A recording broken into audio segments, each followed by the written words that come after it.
Bonjour. Aujourd'hui, je voudrais vous parler avec la suite avec le Coran. Quand j'attends les gens, ils me disent, vous savez, nous aller à l'église, on ne peut pas y aller, c'est trop dangereux. Mais les gens vont dans les magasins, vont dans les fêtes, ils se rassemblent entre eux, et là, il n'y a pas de danger. Mais quand on va à l'église, ben là, il y a les dangers, quoi. Alors que c'est le sens contraire. Nous ne devons pas avoir peur de rentrer dans une église. Le bon Dieu est là. Jésus nous attend. Il nous protège. De quoi avons-nous peur?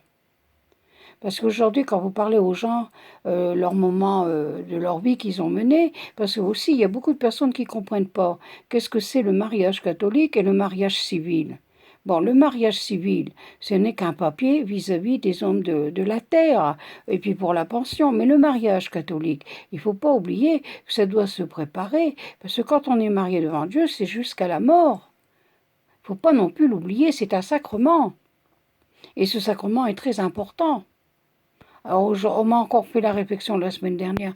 On n'est pas obligé de se marier à l'église, on se marie civilement et puis c'est tout. Et puis ces gens-là vous font la morale en vous disant je suis marié. Oui, devant Dieu, mais pas devant les hommes, mais pas devant Dieu. C'est ça qu'il faut voir. Devant Dieu, le jour qu'ils viendront mourir, si c'était un homme qui s'est pas marié à l'église, qui s'est marié, ce sera un jeune homme. Et si c'est une femme, ce sera une jeune fille. Mais qui sera dans un état de moment de péché mortel. Puis là, ils auront à répondre.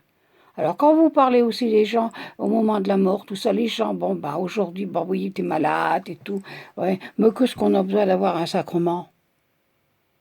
C'est qu'est-ce qu'on me répond, mais pourquoi? Pourquoi je vais demander à un prêtre de venir et qu'il me confesser, de me donner ce sacrement? Beaucoup de personnes ne croient pas, et ils sont catholiques, ils vont à la messe, ils pratiquent mais ne connaissent pas les sacrements. Alors encore, vous allez me dire que je vous répète toujours la même chose, mais il faut bien comprendre que ce virus actuellement, c'est une grâce du ciel que nous avons. Une grâce du ciel, parce qu'au moins les consciences, elles peuvent s'illuminer, elles peuvent comprendre qu'est-ce qui se passe, que sans Dieu, nous ne pouvons rien faire.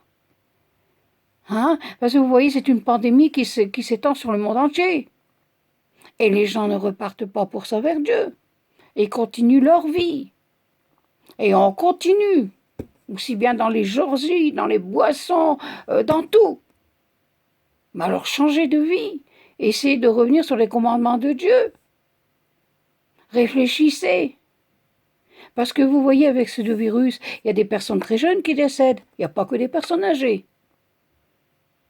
Alors, réfléchissez bien, qu'est-ce que vous faites? Parce que quand il sera trop tard, parce que si le bon Dieu vous rappelle et que vous n'êtes pas en ordre, dites-vous bien une chose, que vous aurez votre facture à payer là-haut. Bon, on m'a répondu, mais ça c'est faux comme vous parlez. Quand on est mort, on va tout droit au ciel, on ne souffre plus. Alors j'ai répondu à ces personnes, mais vous croyez encore au Père Noël? Hein? Le Père Noël n'existe pas, c'est une légende.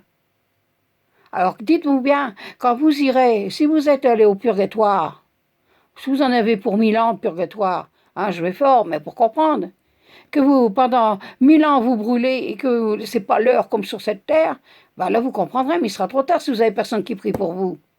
Et d'un côté, vous êtes responsable parce que vous n'avez pas voulu repartir sur les commandements de Dieu, vous n'avez pas voulu repartir à la confession, vous n'avez pas voulu les sacrements. Alors qu'est-ce que vous voulez? Vous devez payer votre facture. C'est ça qu'il faut bien réfléchir. Hein? Réfléchissez à qu'est-ce que vous faites. Ne soyez pas fanatique, restez normal. Mais respectez les commandements de Dieu.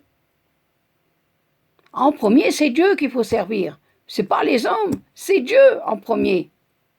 Et croyez-moi, quand vous commencez votre journée en commençant avec le bon Dieu, avec Jésus, Marie et Joseph, croyez-moi que vous êtes protégés. Et si vous avez des souffrances, tout ça, le Seigneur, il sait pourquoi. Il a souffert sur cette terre. Jésus, quand il est venu sur cette terre, ça n'a pas été facile pour lui. Il a offert pour nous. Alors réfléchissons. Réfléchissons bien à tout ça. Et acceptons les croix. Parce que le jour où on aime le bon Dieu, qu'on aime Jésus, on aime la croix. Voilà. Merci. En union de prière. Au revoir.